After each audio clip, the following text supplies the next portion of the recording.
ভাগবত দাস বলে একটা ছোট্ট 4 বছরের ছেলে ইউটিউবে দেখতে পাচ্ছেন? কেউ দেখেছেন? দেখেছেন? ভাগবত দাস কত বয়স? ইউটিউবে দেখবেন 4 বছরের বয়স। তিলক মালা জপ সব কিছু করে। তাকাবেন কত বয়স বললাম, জোরে বলুন। 4 বছর। এক সময় একটা গানের কম্পিটিশনে গিয়েছিল, সেখানে একটি মেয়ে বিখ্যাত গায়িকা নেহা কক্কর তিনি বলেছিলেন হাই হ্যালো, এই যে দেখেন হ্যালো হ্যালো ভাগবত। তখন ভাগবত বলেছিল হাই হ্যালো ছাড়ো, হরে কৃষ্ণ বলো। দেখবেন ইউটিউবের মাধ্যমে কি হাই হ্যালো ছাড়ো, হরে কৃষ্ণ বলো। মাগো, তাকে জিজ্ঞেস করেছিল গায়িকা তোমার বাড়ি কোথায়? তখন বলেছিল কৃষ্ণ কড়ি আঙুলে একটা পাহাড় তুলেছিল, কি নাম বলো তো? ওটার নাম গিরি গোবর্ধন পাহাড়। আমার বাড়ি হলো গোবর্ধনে।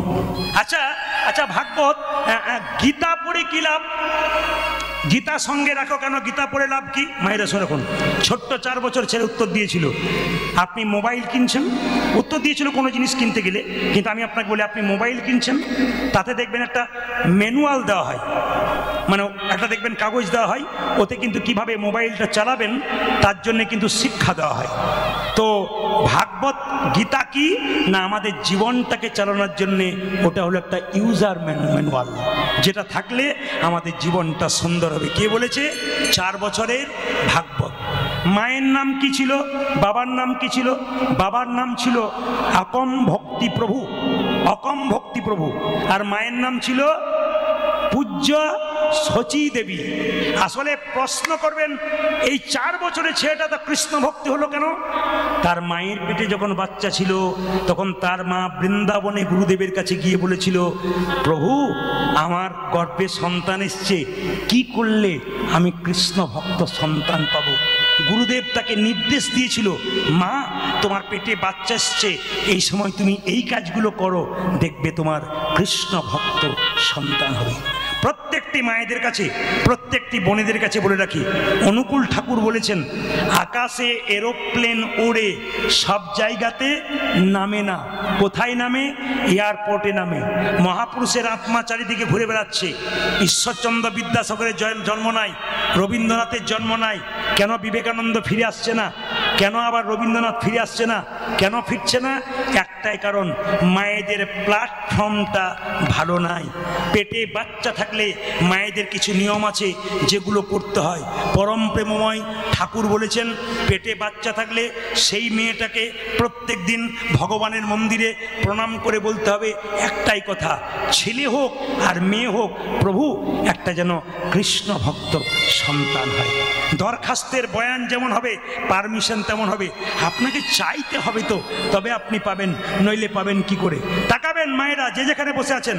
দ্বিতীয় কি, মেয়েদের পেটে বাচ্চা থাকলে মহাপুরুষের ছবিতে প্রণাম করতে হয়। ঈশ্বরচন্দ্র বিদ্যাসাগর, রবীন্দ্রনাথ, বিবেকানন্দ, রামকৃষ্ণদেব। কেন ওইদিকে প্রণাম করবেন? মনোবিজ্ঞানীরা বলছে বারবার যদি প্রণাম করা হয় ওদের ভাব আপনার ছেলের মধ্যে কিছুটা বর্তায়। ওই জন্য বারবার বলবো, পেটে বাচ্চা থাকলে অনেক নিয়ম আছে যেগুলো করলে কৃষ্ণ ভক্ত হয়। তুলসী গাছে জল দিয়ে 4 বার পরিক্রমা করতে হয়। আমাকে অনেক মেয়েরা ফোন করে বলে বাবা আমার শাশুড়ি বলছে পেটে বাচ্চা থাকলে মন্দিরে যেতে নাই, তুলসী গাছে জল দিতে নাই, গীতা পড়তে নাই, আর আপনি যে বলছেন। আমি বললাম শোনো, তোমার পেটে বাচ্চা আছে, তুমি ডাক্তারের কাছে যাবে না তোমার শাশুড়ির কাছেই থাকবে? ও বলছে ডাক্তারের কাছে যাবো। তা শাশুড়িকে জিজ্ঞেস করো বাচ্চা কি সুবিধা আছে বলে দেবো ওকে। আরে বাবা, ডাক্তারের কাছে যেতে হয় জানবার জন্যে, আর যারা তত্ত্ব নিয়ে ঘাটাঘাটি করে, যারা বই পড়াশুনো করে, তাদের কাছে গিয়ে জানতে হবে পেটে বাচ্চা থাকলে কি কি করতে হয়। একটু গীতা পড়তে হয় মা, যদি গীতাকেও পড়তে না পারেন, যদি মাথায় ঠেকাতে পারেন, তবু কিন্তু গীতার লাভ হয়। অনেকে প্রশ্ন করেন আমাকে গীতা পড়বো? হ্যাঁ গীতা পড়ো হিন্দু ভাই, গীতার মতো জিনিস নাই, গীতার মতো গ্রন্থ নাই, গীতাতে কোনো ভুল নাই। যারা কীর্তন শুনতে এসছেন তাদেরকে বলবো এক পকেটে মোবাইল রাখুন, এক পকেটে গীতা রাখুন, ভালো লাগুক আর না লাগুক খাও একটু তিতা, ইচ্ছা করুক আর না করুক পড়ো একটু গীতা। দুটো কথা মনে রাখবেন, ভালো লাগুক আর না লাগুক খাও একটু তিতা তিতা, শরীরের লাভ আছে।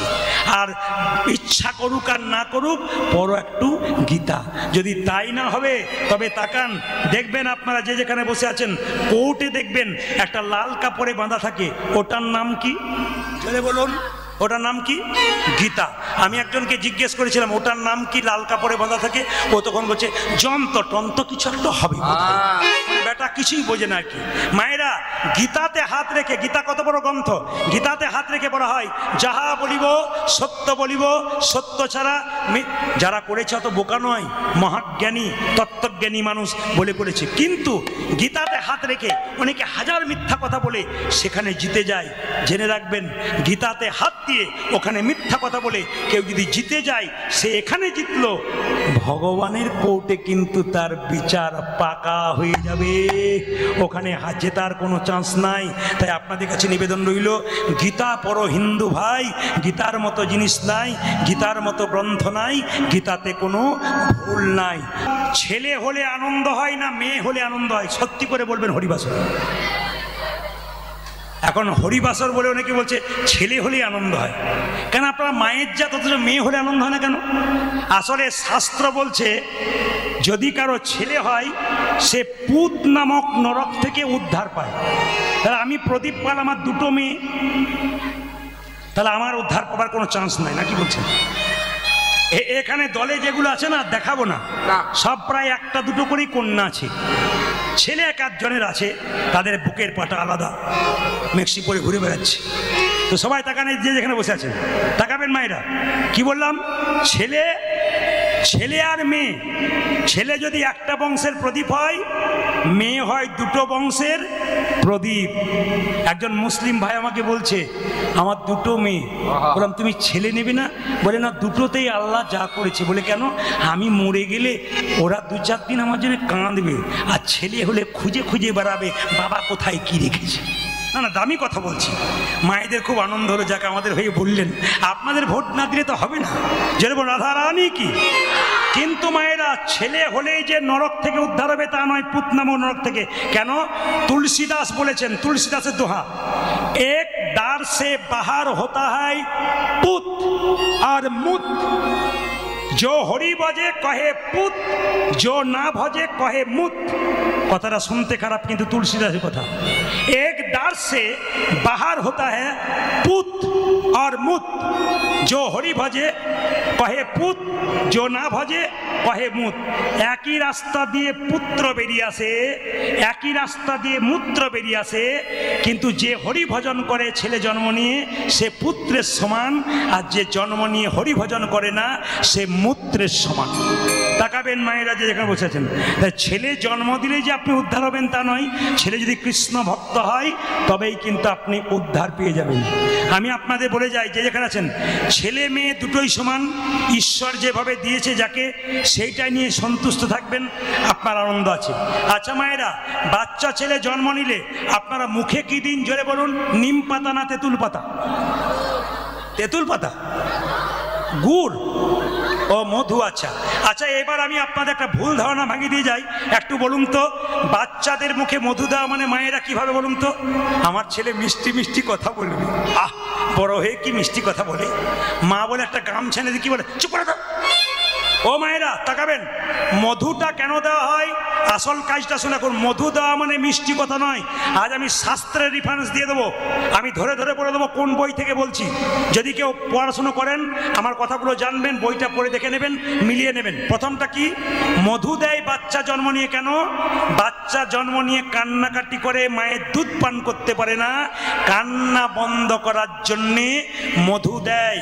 মধু কখন দিলে বাচ্চা মিষ্টি মিষ্টি কথা বলে এটা কারো জানা নাই। আমি এই বছর একটা বই পড়তে পড়তে খুঁজে পেলাম, বইটার নাম কি? হিন্দু ধর্ম কি এবং কেন। বইটার লেখককে লোকনাথ কবিরাজ। তাতে দেখতে পেলাম দুটো বইয়ের নাম, একটা গভীর গৃহসূত্রকার, একটা পরাশর গৃহসূত্রকার। গভীর গৃহসূত্রকার বইতে বলল কখন বাচ্চাকে মধু দিলে মিষ্টি মিষ্টি কথা বলে। এবছর বলবো না, 3-4 বছর পরে এসে বলবো। না বলে দেবো কখন? গোবিল গৃহ সূত্রকার বলছে যে বাচ্চাকে আতুর ঘর থেকে 21 দিন পর নিয়ে গেলেন, মন্দিরে শুয়ে দেবেন স্নান করিয়ে, মুখে একটু মধু দিয়ে ভগবানের কাছে বলবেন, প্রভু আমার ছেলের যেন মিষ্টি মিষ্টি কথা হয়। কোন বইতে বললো? আবার বইটা রেফারেন্স দিই, গোবিল গৃহ সূত্রকার যারা পড়েন, দ্বিতীয় বইটার নাম কি? পরাশর গৃহ সূত্রকার। সেই বইতে বলল বাচ্চাদের যেদিন অন্নপ্রাশন, মুখে ভাত, সেই দিন যদি কোনো মা পরমান্ন দেবার আগে একটু মধু দিয়ে ভগবানের কাছে করজোরে প্রার্থনা করতে পারে, আমার ছেলের মিষ্টি মিষ্টি কথা হোক, শাস্ত্র বলছে আপনার ছেলে মিষ্টি মিষ্টি বলবে। এইবার আপনাদের পরবর্তী বংশ যারা জন্ম নেবে বাচ্চা, গোবিল গৃহ সূত্রকার, পরাশর গৃহ সূত্রকার, এগুলো পড়ে আপনারা জানতে পারবেন ছেলে মিষ্টি কথা বলছে কিনা। আপনি একবার ব্যবহার করে দেখুন। আপনাদের ঝিঙ্কিহাটে বলতে হবে না, এখানকার ছেলে মেয়েদের নাম আপনারা কৃষ্ণ, বিষ্ণু, নারায়ণ রেখেছেন নিশ্চয়ই, কিছু মনে করবেন না। সিরিয়াল দেখে দেখে নাম রাখে অনেকে, এই নাম রাখার দরকার নাই, কারণ সিরিয়ালের নাম রাখতে গেলে ওই রকম চরিত্রের ছেলে হবে। আপনাদের একটু প্রমাণ দিয়ে দেয়, যে যেখানে বসে আছেন, সিরিয়ালে দেখবেন 60 বছর বয়সের লোক 23 বছরের মেয়েকে বিয়ে করছে, নাম করে আর লাভ নাই। তাহলে ওই রকম নাম যদি রাখেন তাহলে সন্তান তো ওই রকম তৈরি হবে না। না, সিরিয়ালের নাম দেখে নয়। এমন ও মায়েরা, অজামিল ছেলের নাম কি রেখেছিল? কি নাম রেখেছিল? নারায়ণ। ছেলে একদিন নারায়ণ, অজামিল একদিন নারায়ণ বলতে বলতে উদ্ধার হয়ে গেছিল। অজামিল চোর ছিল, ডাকাত ছিল, তবু উদ্ধার হলো। আপনাদের কাছে নিবেদন রইল, ছেলের নাম কৃষ্ণ, বিষ্ণু, নারায়ণ রাখবেন, আপনার লাভ আছে। একটা প্রমাণ দিয়ে দিই, কালকে যেখানে গাইছিলাম সামনে দুটো ছেলে বসছিল, বললাম তোদের নাম কি রে? বলছে আমরা 2 ভাই, আমার নাম আপেল, ওর নাম আঙ্গুর। বললাম তোর বাবাকে ফলের দোকানে যাবার দরকার হবে না, আপেল আঙ্গুর ঘরেই পেয়ে যাবে। কি সুন্দর নাম রেখেছি দেখুন। আবার দেখবেন, কিছু মনে করবেন না যে যেখানে বসে আছেন, আমি একটা বাড়িতে গান করছি, বাড়িতে বাসা, তো 5টা ছেলে খেলা করছে। আমি জিজ্ঞেস করলাম দাদাকে, ছেলেগুলো জ্বালাচ্ছে দাদা, আমাদের ঘুমাতে দিচ্ছে না। তো বলছে ছেলেগুলো বাইরের নয়, আমারই। বললাম বাহ, আপনি তাহলে পঞ্চপাণ্ডবের বাপ? বলছে হ্যাঁ। তাহলে নাম রেখেছেন যুধিষ্ঠির, সহদেব, নকুল, অর্জুন, ভীম। বলছে ও নাম কে রাখে? বড়র নাম ঝন্টু, মেজর নাম নন্টু, তারপর নাম কি মন্টু, ঝন্টু, নন্টু, আর 4 আর 5 হলো নাট আর বল্টু। আমি বললাম দাদা কিছু মনে করবেন না, শেষের দুটো নাম আপনার কাজে লেগে যাবে। বলছে বুঝতে পারলাম না। এখন বুঝবেন না, যখন বয়স হবে তখন দেখবেন নাট বল্টু আপনাকে টাইট দিতে শুরু করবে, তখন বুঝবেন কি হয়। ছেলের নাম কি রাখলো মা? দুঃখের সংসারে জন্ম নিল, নাম রাখলো দুঃখী। বাবা বলে উঠলো, দুঃখী রে, তোকে জগন্নাথ মন্দিরে কত কৃপা করে পেলাম। ওই জগন্নাথ মন্দিরে কত কৃপা করেছি, আর 5টা ছেলের মতো তোর জন্ম হয় নাই, তোকে কত কষ্ট করে পেয়েছি। মানুষ জন্ম লাভ করার একমাত্র উদ্দেশ্য কি? ভগবানের চরণ লাভ করা। ছোট্ট দুঃখী সকালবেলায় বাবাকে জিজ্ঞেস করছে, বাবা ভগবান পেতে গেলে কি করতে হবে? বলছে আগে গুরু ধরতে হবে। বলে গুরু কোথায় পাবো? নবদ্বীপ, কালনায় বড় বড় গুরু আছে, তাদের চরণ ধরলে তুই বৃন্দাবনে রাধা গোবিন্দের সেবা পাবি। রাত্রিবেলায় বাবা মা শুয়ে আছে, দূর থেকে বাবা মাকে প্রণাম করে দুঃখী চলে যাচ্ছে নবদ্বীপের পথে। অনেকক্ষণ ধরে কীর্তন শুনছেন, বলুন তো সত্যি কথাটা, দুঃখী কত বছর বয়সে ঘর থেকে বেরোলো? জোরে বলুন। 5 বছর বয়সে দুঃখী যখন, সাউন্ডটা কমে গেল, 5 বছর বয়সে দুঃখী যখন ঘর থেকে বেরোচ্ছে, রাস্তায় যাকে দেখছে তাকে বলছে, ও দাদু, ও দাদু, নবদ্বীপ কোন দিকে? একজন বলল, এই খোকা, নবদ্বীপ করছিস, ভিখারির ছেলে ভিক্ষা নে, আবার নবদ্বীপ করছিস কেন? ছোট্ট দুঃখী বলে উঠলো, ঠিকই বলেছো, আমাকে ভিখারি বলেছো, তবে আমি টাকা পয়সার ভিখারি নই। আমি কিসের ভিখারি জানো? আমি প্রেমের ভিখারি, প্রেম ভিক্ষা করি যাব গো নদিয়ায়। আপনারা যারা নবদ্বীপ গেছেন কিছু মনে করবেন না, নবদ্বীপের পাশে একটা জায়গা আছে কালনা, নিত্যানন্দ ঠাকুরের শ্বশুর বাড়ি।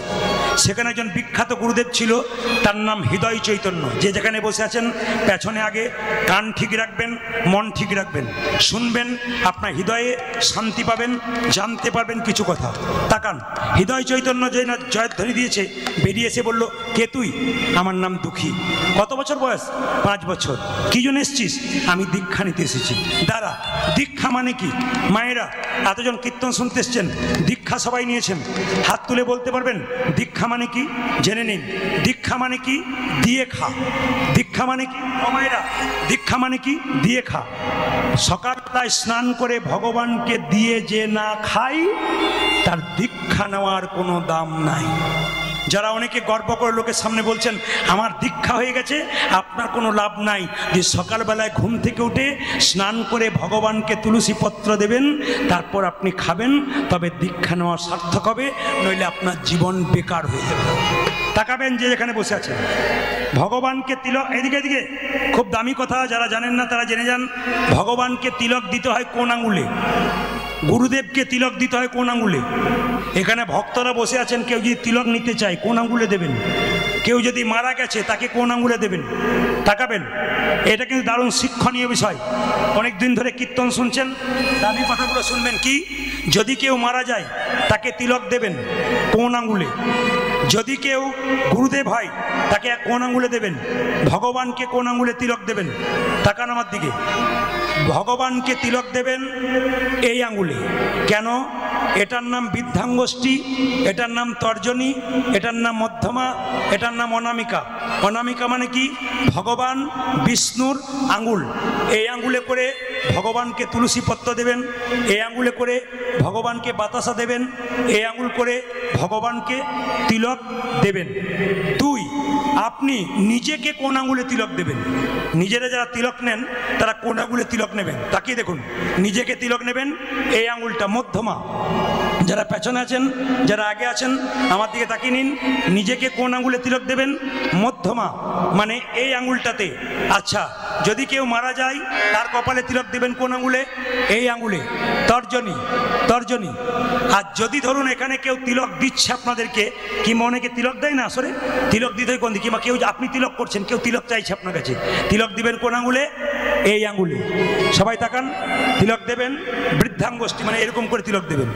মায়েরা সবাই তাকাবেন, এই যে তিলকটা নিচ্ছি আমরা, আমি নিয়েছি, আমার দিকে তাকাবেন। তিলকের জন্ম কোথা থেকে? একটু সবাই জেনে নিন, তিলকের জন্ম কোথা থেকে? ভগবান শ্রীকৃষ্ণের একবার মাথা ব্যথা হলো, সঙ্গে সঙ্গে নারদ মুনি বলল, কৃষ্ণ তোমার মাথা ব্যথা হলো, কবিরাজ তো তুমি, তুমি বলো তোমার মাথা ব্যথা সারবে কি করে? কৃষ্ণ বলল, কোনো ভক্ত যদি বা কোনো ভক্তিমতী মা যদি তার চরণের ধুলি আমার মাথায় দিতে পারে, আমার ব্যথা ভালো হয়ে যাবে। কৃষ্ণের কটা স্ত্রী? 16,108টা স্ত্রী। সবার কাছে যা হলো, নারদ মুনি গেল কি জন্যে? চরণের ধুলির জন্যে। কেউ দিল না। নারদ জিজ্ঞেস করলো, তোমরা চরণের ধুলি দিচ্ছ না কেন? বলছে, কেন বাবা, দিয়ে আবার নরকে যাব? দরকার নেই, দেবার দরকার নাই। সঙ্গে সঙ্গে নারদ মুনি বৃন্দাবনের পথে ঘুরছেন, দেখতে পেলেন রাধারানী সখীদের নিয়ে বসে আছেন।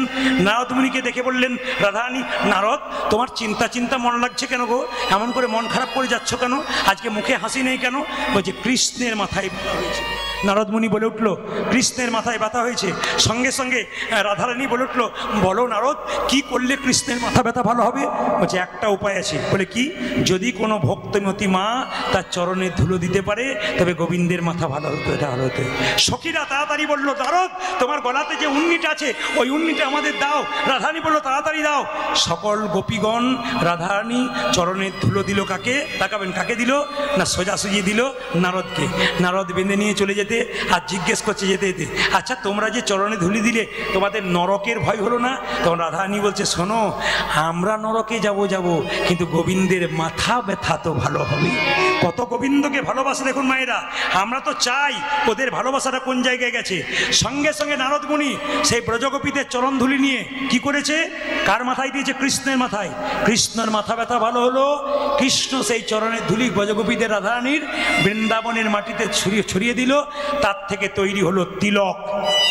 তিলকটা নিয়েছি মায়েরা। এই তিলকটার জন্ম কোথা থেকে? বৃন্দাবনের মাটি থেকে। কার? ব্রজগোপীদের চরণে ধুলো থেকে।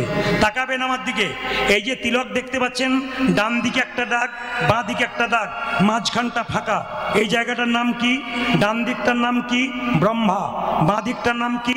মহেশ্বর। মাঝখানে ফাঁকা জায়গাটা কি? বিষ্ণু। তাহলে প্রশ্ন করবেন, এই যে ফোঁটা মতো নাকে নিয়েছি, ওটা কি? ওটা কি? পাতা। মাইক ডিস্টার্ব করছে ভাই তোমার। তুলসী পাতা। তাকাবেন, এটা কি? তুলসী পাতা। কেন? কৃষ্ণের এই জায়গাটা যদি চরণ হয় তাহলে এই জায়গাটা তুলসী পাতা। তাকাবেন, এই পাতাটা কতটা নেবেন? নাকটাকে 4 ভাগ করলে 3 ভাগ অংশ কিন্তু পাতা নিতে হয়। সবার কাছে নিবেদন রইল, যদি আপনারা মনে করেন যে আপনার মতো তিলক করতে পারবো না, কারণ আমাদের সমাজে একটা নিয়ম আছে, আপনি তিলকমালা করে গেলে আপনাকে ঠাট্টা করার লোকের অভাব হবে না। আমাদের ওখানে একটা মেয়ে 26 বছর তিলকমালা করে, নিরামিষ খাই, পাশের বাড়ির মেয়েগুলো বলে, বাবারে হারাধনের বইয়ে কি ঢং দিদি, ভগবান আগে পেয়ে যাবে বোধ হয়। মানে এটা হাতি চলে বাজার, কুত্তা ভুকে হাজার। হাতি রাস্তা দিয়ে যাবে, কুকুর ঘেউ ঘেউ করবে, হাতি কিন্তু তার দিকে তাকাবে না। কৃষ্ণ ভক্ত কারা? হাতির মতো। নিন্দুক কারা? কুকুরের মতো। ওদের দিকে আপনারা তাকাবেন না। তাকাবেন মায়েরা, তিলক যদি কেউ করতে চান, অনেকে মনে করেন তিলক করব খাওয়া দাওয়া বন্ধ নাকি? আমি বলবো না, শাস্ত্রে বলেছে তিলকের বিধি। আপনারা তিলক করবেন, কেউ দেখতে পাবে না, তিলক হয়ে যাবে। কেমন? শাস্ত্র বলল জল তিলক, জল তিলক। তাকান আমার দিকে, যারা পেছনে আছেন আগে আছেন। স্নান করবেন, ভগবানের মন্দিরে যাবেন, হাতে একটু জল নেবেন। জল নিয়ে কি করবেন মায়েরা? এই আঙ্গুল, এই আঙ্গুলে করে নিজেকে তিলক করতে হয়। জল তিলকটা এরকম করে কপালে 2টো দাঁড়ি আর মাঝখানে একটা পাতার মতো জল দিয়ে করে নেবেন। আপনার অজান্তে তিলক হয়ে যাবে, কেউ জানতে পারবে না, কিন্তু তিলক আপনার তিলক হয়ে যাবে। জয় নিতাই, জয় নিতাই। আপনার তিলক হয়ে যাবে। তাকাবেন মায়েরা, কেউ দেখতে পাবে না, কিন্তু তিলক হয়ে যাবে। এইবার বলে দিই, যে যেখানে বসে আছেন তিলক নেবেন, তিলক নেবেন। এইবার বলি, ভগবানের ভজন করবেন, গুরুমন্ত্র ভজন করবেন। কোন দিকে মুখ করে বসে ভগবানের ভজন করতে হয়? যে যেখানে বসে আছেন দামি কথা শুনেনি, কোন দিকে মুখ করে ভগবানের ভজন করতে হয়? পূর্ব দিকে কিংবা উত্তর দিকে? জোরে বলুন, কোন দিকে? পূর্ব দিকে কিংবা উত্তর দিকে। কোন আসনে বসে আপনি মন্ত্র জপ করবেন? আপনাকে কম্বরের আসনে বসতে হবে। যদি না পান, কুশ ঘাসের আসনে বসবেন। যদি না পান, নিচে বসে কোনোদিন মন্ত্র ভজন করবেন না, তাহলে আপনার দুঃখ জন্মাবে। ওই জন্য কিছুর ওপরে বসে আপনাকে মন্ত্র জপ করতে হয়। মায়েরা, যে যেখানে বসে আছেন, একটা প্রশ্ন আপনাদের কাছে, আপনি তিলক দেবেন ভগবানের চরণে প্রথমে দেবেন না মাথায় দেবেন? জোরে বলুন, কোথায় দেবেন? চরণে দেবেন না কপালে দেবেন? জোরে বলুন, কোথায় দেবেন? মহানিবেশ করে একটু হিসাব করবেন। আমি অঙ্কে কাঁচা। ছোট্ট দুঃখী বলল, যেমন তেমন জন্ম নয়, আমি 84 লক্ষ জনি ভ্রমণ করে এই মানব জন্ম পেলাম। শুধু সে নয়, যারা কীর্তন শুনতে এসছেন সবাই 84 লক্ষ জনি ভ্রমণ করে মানব জন্ম পেয়েছেন। একটু গুনবেন, 20 লক্ষ বার গাছ গাছরা রূপে জন্ম নিলাম। কত রকমের গাছ হতে হতে যেদিন তুলসী বৃক্ষ রূপে জন্ম নিলাম। যেদিন আমি তুলসী বৃক্ষ রূপে জন্ম শুনবেন বাবারা, 20 লক্ষ বার গাছ গাছেরা রূপে জন্ম নিতে নিতে যেদিন আমি তুলসী বৃক্ষ রূপে জন্ম নিলাম, যেদিন তুলসীর পাতা গোবিন্দের সেবাই লাগলো, যেদিন তুলসীর ডাল কণ্ঠে মালা করে ভক্ত পড়ল, সেদিন গাছ জন্ম থেকে মুক্তি হয়ে গেল। কত হলো? 20 লক্ষ। 9 লক্ষ বার জলে জন্ম নিলাম। কত রকমের জলজন্তু হতে হতে যেদিন শঙ্খ রূপে জন্ম নিলাম। আমি শঙ্খ রূপে জন্ম নিলাম। মায়েদের মুখে মন্দিরে বেজে উঠিলাম। মায়েদের মুখে মন্দিরে বেজে উঠিল। কিছু মনে করবেন না, শঙ্খ আপনার 3 বার বাজান, কিন্তু কারো জানা আছে শঙ্খ কেন 3 বার বাজাবেন? একবার ব্রহ্মাকে স্মরণ করে, একবার বিষ্ণুকে স্মরণ করে, একবার মহেশ্বরকে স্মরণ করে 3 বার শঙ্খ বাজাতে হয়। কৃষ্ণ কুরুক্ষেত্রের যুদ্ধে একটা শঙ্খ বাজিয়েছিল। এই শঙ্খটার নাম পাঞ্চজন্য শঙ্খ। পঞ্চজন নামক অসুরকে মেরে পেয়েছিল। সবাই তাকাবেন, এই শঙ্খ যখন কৃষ্ণ বাজিয়েছিল, অসুরদের স্ত্রীর গর্ভে যে সন্তান, সেই সন্তান শক্তিমান হয়নি, দুর্বল হয়ে গেছিল। আর দেবতাদের স্ত্রী গর্ভের সন্তান আরও সবল হয়ে গিয়েছিল। এর থেকে কি শিখলেন? যত বাড়িতে শঙ্খ বাজাবেন, অশুভ শক্তি দূর হবে, শুভ শক্তি আগমন হবে। যদি কেউ বিজ্ঞান নিয়ে পড়েন, তাহলে দেখবেন বার্লিন বিশ্ববিদ্যালয়ে বিখ্যাত বিজ্ঞানী তিনি বলেছেন, যদি কারো অ্যাজমা রোগ থাকে, হাঁপানি রোগ থাকে, সে যদি সকাল দুপুর সন্ধে 3 বার করে শঙ্খ বাজাতে পারে, তার অনেকটা কষ্ট দূর হয়। দেখবেন ব্রাহ্মণরা শঙ্খের জল দিয়ে ভগবানকে স্নান করায়, অভিষেক করায়। ব্রাহ্মণরা দেখবেন পুজো করবার করবার সময় দেখবেন শঙ্খের জল দিয়ে কি করে মায়েরা, না ফলের মধ্যে প্রসাদের মধ্যে দেয়। কেন? ক্যালসিয়াম থাকে, জীবাণুগুলো নষ্ট হয়ে যায়। প্রত্যেকটা যুক্তি আছে। তাই সবাই লক্ষ্য করুন, শঙ্খরূপে জন্মে নিলাম, মায়েদের মুখে বেজে উঠলাম, সেদিন থেকে শঙ্খ জন্ম থেকে মুক্তি পেলাম। 20 কত হলো জোরে বলুন? 20 কত হলো? 29।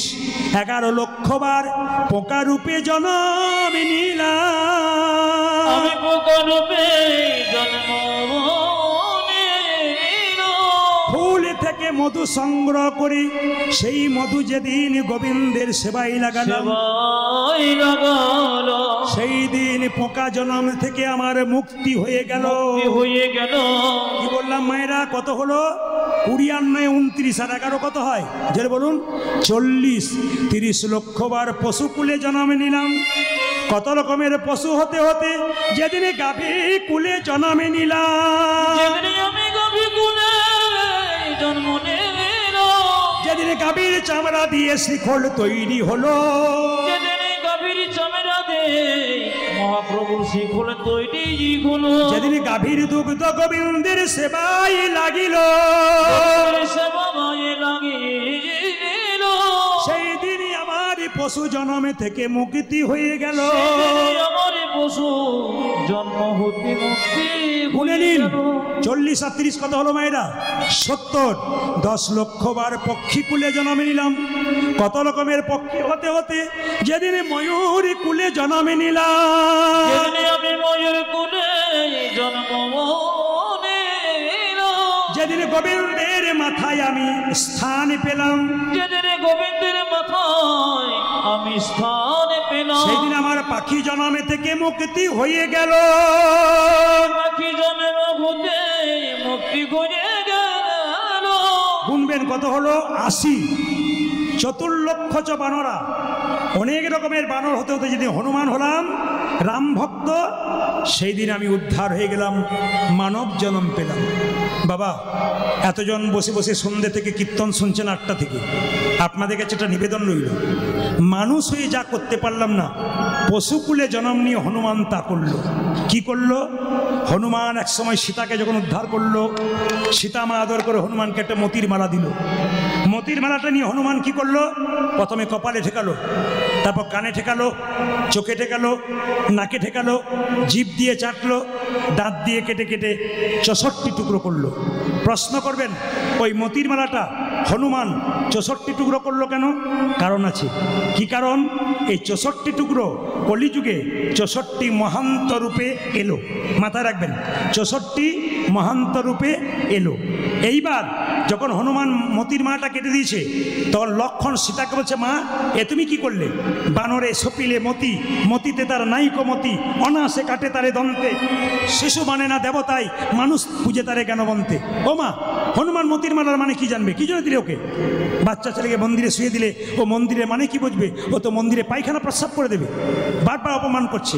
অতুল্য ধন তুলসী রে, তুমি যারে তুলসী রে, পুকুরে কি তার মান্য রাখে? তুলসীকে তুমি কত পবিত্র ভাবো, তুলসীর পাতা গোবিন্দ সেবায় লাগাও, পুকুরে প্রস্রাব করে দেয়, পুকুরে কি কোনো মান জানা আছে? ঠিক সেরকম ও তো কুকুরের মতো। হনুমানকে যখন বারবার অপমান করছে, লক্ষণ অপমান করার সঙ্গে সঙ্গে সীতা বলল, হনু সত্যি তোকে লক্ষণ ঠিক বলেছে। বলে কেন? তুই আমার মালাকে দাঁত দিয়ে কেটে কেটে দিলি, ছি তোর লজ্জা করে না? হনুমান কেঁদে কেঁদে বলল, মা গো, আমি কি তোমার মাকে তোমার মালাকে কোনোদিনই অপমান করতে পারি?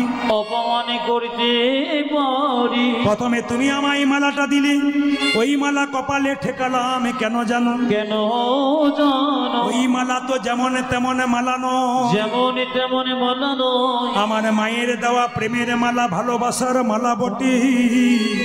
তাই প্রথমে কপালে ঠেকালাম, কানে ঠেকালাম কেন জানো? কেন জানো? এ মালাতে রামে নামে শোনা যায় কিনা দেখিলাম, রামে নামে শোনা যায় কিনা আমি দেখিবার দেখিলাম। এ মালা চোখে ঠেকালাম কেন জানো? কেন জানো? এ মালাতে রাম দেখা যায় কিনা দেখিলাম, দেখিলাম নাক দিয়ে শুকে শুকে দেখিলাম কেন জানো? কেন জানো? এ মালাতে রাম অঙ্গের গন্ধ পাওয়া যায় কিনা দেখলাম। এ মালা তো যেমন তেমন মালা নয়। দেখলাম যে মালাতে রাম নাম শোনা যায় না, রাম দেখা যায় না, রাম নাম শোনা যায় না, রাম অঙ্গের গন্ধ পাওয়া যায় না, অলঙ্কার নয় কলঙ্কের হার। তাই আমি দাঁত দিয়ে কেটে কেটে ফেলে দিলাম। লক্ষণ তাড়াতাড়ি হনুমানের হাত ধরে ধরে বলে, হনুমান রে, আমি যেমনভাবে ভগবান ভজনা করেছি তুই তো তেমনভাবে ভগবান ভজনা করতে পারিস। আহা, আমি ভেবেছিলাম আমার অহংকার ছিল, রাম আমার দাদা, আমি তার ভাই। হ্যাঁ রে, তুই কি তোর হৃদয় মাঝে রামকে দেখাতে পারবি? হনুমান বলল, দাদা লক্ষণ, তুমি তোমার তীরটা দাও। সেই না লক্ষণ তীরটা দিয়েছে, হনুমান বক্ষ বিদীর্ণ করেছে। দেখা একা রাম নয়, দেখে সীতারামের যুগল মিলন। সীতারামের যুগল মিলন। বাবা কিছু মনে করবেন না, আপনাদের বাড়িতে কোনো লোক এলে কি এসেছে বলে? জোরে বলুন। অতিথি। জোরে বলুন, কি বলে? জোরে বলবেন, কি বলে? অতিথি। আচ্ছা এবার দেখি তো আপনাদের বুদ্ধি কেমন। অতিথি এলে অতিথি কি? হ্যাঁ সুন্দর, জোরে বলুন কি? আর একটু জোরে বলুন কি? আচ্ছা কিছু মনে করবেন না, ধরুন আপনার বাড়িতে 4 জন অতিথি এসছে, আপনি দোকান থেকে 2 কেজি নিয়ে এলেন। অতিথি নারায়ণ না অসুর? জোরে বলুন কি? অতিথি অসুর না নারায়ণ? বাবারে কীর্তন হয় আপনাদের দক্ষিণে। আমি যখন সকালবেলায় বিদায় নিই তখন মেয়েরাও সব বিদায় নেই, মানে সব ভক্তরা বাড়ি থেকে বিদায় নেই। তখন অনেকে বলে, কীর্তনের সময় এলেন, ভালো কিছু খাওয়াতে পারলাম। ভালো মানে কি বলুন তো? মানে পনির খাওয়ালেন, এত খাওয়ালেন, খাই বলছে কীর্তনের সময় আসবেন, অন্য সময় আসবেন, তাহলে কিছু খাওয়াতে পারবো। সব জাতীয় লজ্জার ব্যাপার আমাদের যে কীর্তন শুনে গেলাম, পবিত্রভাবে বাড়ি গেলাম, এটা ভালো না কিছু খেয়ে গেলাম এটা ভালো? না না, এ ধারণা আপনারা করবেন না। একটা সুন্দর কথা বলি, আমি একটা জায়গায় গান করছিলাম, বিরাট বড় বাজার, নাম করছি না, দক্ষিণেই বিরাট বাজার। তো সেই বাজারে রবিবার দিন বাজার বন্ধ থাকে, বুধবার দিন কীর্তন হয়েছে। তো কমিটি গিয়ে বলছে সকালবেলায়, এই দেখুন ইনি প্রদীপ বাবু, কাল প্রচুর লোক হয়েছিল, জান নাই? বাজারের লোকগুলো বলছে, আপনারা যেমন তেমন দিনে কীর্তন করবেন তো যাব কি করে? বলে কেন? আমাদের রবিবার দিন বাজার বন্ধ, আপনারা বুধবার দিন কীর্তন করেছেন। রবিবার দিন কীর্তন হলে আমরা যেতাম, ভগবানকে ডাকতাম। বুধবার দিন কোনো মতেই সম্ভব নয়। আমি তাকে বললাম, আপনি বুধবার দিন বিপদে পড়লেন, হে গোবিন্দ বাঁচাও বাঁচাও। ভগবান যদি বলে তোর তো বুধবার দিন নয় তো রবিবার দিন বটে, তখন কি হবে? জোরে বলুন হ্যাঁ না না, রবিবার দিন হবে তো কি? আবার দেখবেন কত লজ্জা। দেখুন আমরা জুতোর দোকান, অনেক জায়গাতে জুতোর দোকান দেখেছি লেখা থাকে চৈতন্য শু হাউস। না না, বিচার করবেন, চৈতন্য মহাপ্রভুর নামে জুতো হয়েছে, প্যাকেটের ওপরে চৈতন্য লেখা আছে, আর ভেতরের জুতো নিয়ে বেটা দিব্যি চলে যাচ্ছে। মানে চৈতন্য ওরও হয় নাই, যে নিয়ে যাচ্ছে তারও হয় নাই। আপনাদের কাছে নিবেদন রইল, 3টি প্রশ্নের উত্তর প্রত্যেকটি জায়গায় আমি দিয়ে যাই, আজকে আপনাদের দিয়ে যাই 3টি প্রশ্নের উত্তর। প্রথম প্রশ্ন ছিল কি, তাকাবেন, যে 4 চাকা গাড়িতে কেউ যদি যায়, মোটর সাইকেলে কেউ যদি যায়, রাস্তা দিয়ে বিড়াল পেরিয়ে গেলে গাড়ি চালিয়ে দেয় না থেমে যায়? জোরে বলুন, এটা সংস্কার না কুসংস্কার? জোরে বলবেন। এটা সংস্কার। কিছু ফাজিল লোক আছে দেখবেন বলে কি এটা কুসংস্কার। শিগাল পেরোলো না, পেরোলো তখন দাঁড়ালো না, কুকুর পেরোলো দাঁড়ালো না, গরু পেরোলো দাঁড়ালো না, কিন্তু যখন বিড়াল পেরোলো তখন দাঁড়ালো কেন? বিড়াল বিপদের সংকেত জানিয়ে দেয়।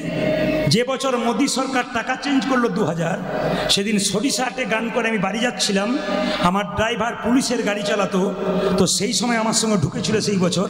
প্রথমে সরিষাহাট থেকে বেরিয়েই একটা কালো বিড়াল পেরিয়ে গেল, বললাম ভাই থামিয়ে দাও। দাদা কোনো অসুবিধা নেই, চালান, কোনো অসুবিধা নেই, চলে গেল। আবার ঠিক ডায়মন্ড হারবার পেরিয়েছি, আবার একটা বিড়াল পেরিয়ে গেল, একটু দাঁড়ালে হতো না? না, কোনো অসুবিধা নেই, চলে। ডানকুনি টোল ট্যাক্স পেরিয়েছি, আবার একটা বিড়াল। আমি আবছা দেখলাম, ঘুম এসেছে আমার, কোনোদিন ঘুম আসে না, ওই দিন ঘুম এসে গেছে। ও যেই না বর্ধমান ঢুকেছি যোগগ্রাম, আপনি সঙ্গে সঙ্গে একটা বড়, মানে কি জায়গা ছিল যেন, কালভার্ট ছিল না, ওইরকম একটা জায়গাতে গিয়ে ও ঘুমিয়ে গেছে, সবাই ঘুমিয়ে গেছি, বিরাট জোরে ধাক্কা মারলো, ওপর দিকে চাকাগুলো, নিচের দিকে আমরা 3 পাল্টি খেলাম। অবাক হয়ে যাবেন আপনারা, পুলিশ অফিসার দেখতে পেল 2000 গাড়ি ওইদিকে 2000 গাড়ি এইদিকে, আর বলছে সবাই মারা গেছে। কিন্তু চমকে যাবেন যখন গাড়ি কেটে কেটে বের করলো, আমরা সবাই বেরিয়ে গেলাম, কেউ মরি নাই, জীবন্ত। পুলিশ অফিসার বললেন বাঁচলেন কি করে? শ্রীমদ্ ভাগবত গীতাটাকে বের করে বললাম, বিড়াল পেরিয়েছিল ঠিক কথা, গীতা ছিল বলে বেঁচে গেলাম। আজ আপনাদের শাস্ত্রে লিখিত কথাটি বলে দিয়ে যাব। যদি আপনারা 4 চাকাতে যান, 2 চাকাতে যান, দাদা ভাইরা সাইকেলে যান, যদি বিড়াল সামনে পেরিয়ে যায় একটা কথা বলবেন। যারা ড্রাইভার আছেন এখানে গাড়ি চালান, তারাও মাথায় রাখবেন, ইউটিউবের মাধ্যমে শুনবেন, কি যে বিড়াল রাস্তা দিয়ে পেরিয়ে গেলে আপনি একটি মন্ত্র 3 বার বারবার বলবেন। আপনি আত্মীয় বাড়ি যাচ্ছেন, গাড়ি ভাড়া করেছেন, বিড়াল পেরিয়ে গেল, গাড়ির ভেতরে মা বসে আছেন, এটা মন্ত্রটা ভজন করবেন। কি বলবেন? জয় নরসিংহদেব, জয় নরসিংহদেব, জয় নরসিংহদেব। কবার বলবেন? জোরে বলুন। আরেকবার বলুন। কবার বলবেন? 3 বার। আচ্ছা, এবার বলি, আরেকটা প্রশ্ন ছিল, রাত্রিবেলায় দেখবেন অনেকে দুঃস্বপ্ন দেখে আর চমকে চমকে উঠে, হয় না? ভয়ঙ্কর, ভয় খায়, কেঁদে ওঠে, চমকে যায়, ভয়ঙ্কর স্বপ্ন দেখে। এই স্বপ্ন থেকে উদ্ধার পাওয়ার উপায় কি? এটা ওই মন্ত্র ভজন করবেন, কিন্তু নিয়ম আছে। রাত্রিবেলায় শোবার সময় পাটা ধুয়ে নেবেন, হাতটা ধুয়ে নেবেন, মুখটা ধুয়ে নেবেন, কান পর্যন্ত ধুয়ে নেবেন, পরিষ্কার করে মুছে নেবেন, বিছানায় শোবেন। শোবার সময় এই মন্ত্রটা 3 বার বলবেন, জয় নরসিংহদেব, জয় নরসিংহদেব, জয় নরসিংহদেব। 1 মাস করুন, শাস্ত্রে লিখিত, আপনার বাচ্চা, আপনি আর ভয়ঙ্কর স্বপ্ন দেখবেন না। 3 নম্বর প্রশ্নের উত্তর, এটা বলবো না, আর একবার 5-6 বছর পরে আসবো, আপনাদের বলে দিয়ে যাবো। বলবো আজ? না না, আপনারা ঘুম ঘুম করছেন বলে ভাবছে বা ছেড়ে দিই। আমার তো টাইম ছিল কটা, 8টা থেকে 11টা, ঘড়ির দিকে তাকান তো কত হয়েছে, পেরিয়ে গেছে। তাহলে আপনারা বসে আছেন, উঠছেন না, সেই জন্য আমি কি করবো, উপায় নেই, তাকাবেন। 3য় প্রশ্ন ছিল কি, মেয়েদের পেটের কথা পেটে থাকে না কেন, গুল গুল গুল গুল গুল গুল করে কেন? বলুন হ্যাঁ না না। আপনাদের এখানে মেয়েরা পেটে কথা রাখে, অন্য জায়গায় কথা বললাম। মায়েরা পেটের কথা থাকে না, বলবো না, বাদ দিয়ে দেবো। একবারে শাস্ত্রের প্রমাণ, মেয়েদের পেটের কথা থাকে না কেন? যুধিষ্ঠির মহারাজের অভিশাপ। কোথায়? তাকাবেন, কাকে দিয়েছিল? কুন্তিকে। মাকে অভিশাপ দিয়েছিল ছেলে। কখন দিয়েছিল তা বলার আগে বলি, আমাদের ওখানে আস্তে আস্তে, আমাদের ওখানে স্বামী তার স্ত্রীকে রাত্রিবেলায় বলছে, দেখো বাবু একটি কথা বলবো, কাউকে যেন বলো না। তোর মেয়েটি বলছে, আমি নারদ নাকি বলে বলে বেড়াবো, তোমরা অত চিন্তা তুমি বলেই দেখো। এই যেই না বলেছে, সকালবেলায় পাড়ায় পাড়ায় বলে বলে বেড়াচ্ছে, একটি কথা বলবো, কাউকে বলবো না, একটা কথা বলবো, কাউকে বলবো না। স্বামী উঠবার আগে গোটা পাড়াময় হয়ে গেল। কেন? এটা আপনাদের দোষ নাই। কার দোষ? যুধিষ্ঠির মহারাজের। কেন? কুন্তি কুমারী অবস্থায়, কুন্তি কুমারী অবস্থায় সাধু সেবা করেছিল দুর্বাসা মুনি। দুর্বাসা মুনি যখন সেবা করেছিল, দুর্বাসা মুনি বলল, মা তুমি যখন আমায় সেবা করলে, আমি তোমাকে আশীর্বাদ দিয়ে যাবো। কুন্তি বলল, আমার মা শিখিয়ে দিয়েছে যদি কাউকে সেবা করা হয় আশীর্বাদ নিতে নেয়। বলছে আমি তোমাকে দিয়ে যাব। কি দেবে তুমি? আমি তোমাকে একটা মন্ত্র দেবো, এই মন্ত্র বলে তুমি যাকে ডাকবে সেই তোমার কাছে হাজির হবে, যে দেবতাকে ডাকবে। এখন লক্ষ্য করুন মায়েরা, কুন্তি কিছুদিন চুপ করেছিল, হঠাৎ এক সময় তার মনের মধ্যে হলো, সূর্য দেবতাকে ডাকলে হয় না? যেই না সূর্য দেবতাকে ডেকেছে, অমনি সূর্য দেবতা কি করেছে, মা সুন্দর পুরুষের রূপ ধারণ করে কুন্তির কাছে এসে দাঁড়িয়েছে। কুন্তি বলে উঠলো, কে তুমি? আমি সূর্যদেব। যা এখান থেকে পালিয়ে যাও, আমি কুমারী মেয়ে, তুমি পুরুষ, এখান থেকে পালিয়ে যাও। দেবতা সূর্য বলল, শোনো, যে একবার দেবতাকে ডাকে সে যায় না। কেন? দেবতা কিছু দিয়ে যায়। কি দেবে তুমি? আমি তোমাকে আলিঙ্গন দেব, দূর হয়ে যাও। তুমি যদি আমাকে আলিঙ্গন দাও তাহলে কি হবে? তোমার গর্ভে একটা সন্তান আসবে, সেই সন্তান বলিষ্ঠ সন্তান হবে। বলছে না, আমার কুমারিত্ব নষ্ট হবে, আমার কলঙ্ক হবে। সূর্যদেব বলে উঠল, দেবতার বরে কোনো কলঙ্ক হয় না, দেবতার আশীর্বাদে কোনো কুমারিত্ব নষ্ট হয় না। সূর্যদেব কুন্তিকে আলিঙ্গন দিল, সূর্যদেবের রসে একটি সন্তান জন্ম নিল, এর নাম হলো কর্ণ। আর এই কর্ণ জন্ম নেবার পরে কুন্তি চালাকি করে কুমারী অবস্থায় জন্ম দিয়েছে বলে কুন্তি কর্ণকে জলে ভাসিয়ে দিল। ভাসতে ভাসতে চলে গেল। রাধা বলে একটি মেয়ে কর্ণকে বড় করলো। তাকাবেন, রাধা বলে একটি মেয়ে কর্ণকে বড় করলো। কর্ণ একদিন নদীতে দাঁড়িয়ে আছে, হঠাৎ কুন্তি গিয়ে বলল, কর্ণ, কর্ণ। বলে কি? আমি তোর মা, কর্ণ বলল, তুমি আমার মা কি করে হলে? বলে, কেন? মা তো আমার রাধা, সে আমাকে মানুষ করেছে। বাবা, কুমারী অবস্থায় তোকে জন্ম দিয়েছি, লজ্জায় বলতে পারছি না। বলে, তাই নাকি? বলে, হ্যাঁ। তাহলে এক কাজ কর, তোর কাছে একটা জিনিস চাইতে এসছি। কর্ণ বলল, কি? বলে, এই জিনিস চাইলাম। কি জিনিস? কুরুক্ষেত্রের যুদ্ধে তুই কথা দে বাপ, আমার 5টা ছেলে যেন বেঁচে থাকে। কুরুক্ষেত্রের যুদ্ধে আমার 5টা ছেলে যেন বেঁচে থাকে। কর্ণ বলে উঠল, মা তুমি আমার দুর্বল জায়গায় আঘাত দিলে, তবে শুনে রাখো, কুরুক্ষেত্রের যুদ্ধে প্রথম লক্ষ্য অর্জুনকে। অর্জুন যদি আমার হাতে মরে যায়, আমি একটা ছেলে থাকবো, তোমার 4টে ছেলে থাকবে, নি 5টা হবে। আর আমি যদি কুরুক্ষেত্রের যুদ্ধে মারা যাই, তবে কি হবে জানো? তোমার 5টা ছেলেই ছেলে থেকে যাবে। মায়েরা, কুরুক্ষেত্রের যুদ্ধ শুরু হলো। যখনই কর্ণের রথের চাকাটা মাটিতে গেঁথে গেল, সঙ্গে সঙ্গে কৃষ্ণ বলল, অর্জুন কর্ণকে মারো, কর্ণকে মারো, কর্ণকে মারো। কর্ণকে অর্জুন মেরেছে, কর্ণ মাটিতে লুটিয়ে পড়েছে। কুন্তি ছুটি গিয়ে বলল, কর্ণ, কর্ণ। মা, যুধিষ্ঠির বলল, মা এ তুমি কি করছো? যাকে নিয়ে তুমি জড়াজড়ি করে বলছো কর্ণ কর্ণ করে পাগলের মতো, যাকে জড়িয়ে ধরে কাঁদছো, সে তোমার শত্রু, সে তোমার বিপক্ষে যুদ্ধ করেছে। কুন্তি বলে উঠল, যুধিষ্ঠির ও তোর বড় দাদা, ওর নাম কর্ণ। কি করে আমার বড় দাদা? বলতে পারিনি বাবা, লজ্জায়, কুমারী অবস্থায় জন্ম দিয়েছিলাম। ও তোর বড় দাদা। যুধিষ্ঠির মহারাজ বলল, মা এত বড় গোপন কথা তুমি গোপনে রেখেছিলে, আমাদের বলনি। যদি বলতে কর্ণ আমার দাদা, তবে যুদ্ধ হতো না। আর যুদ্ধ হলো, কর্ণ আমার পক্ষে যুদ্ধ করতো, আমি ভাই হয়ে দাদাকে মেরে ফেললাম। আজকে অভিশাপ দিলাম তোমাকে, তোমার জন্যে গোটা পৃথিবীর নারীদের অভিশাপ দিলাম, মেয়েদের পেটের কথা আর কোনোদিন পেটের মধ্যে থাকবে না। সুন্দর উত্তর আপনারা পেয়ে গেলেন। ছোট্ট দুঃখী কিন্তু বৃন্দাবনে চলে গেল, আর বৃন্দাবনে গিয়ে কৃষ্ণ ভজন করতে লাগলো। সেদিন বৃন্দাবনে দোল পূর্ণিমা।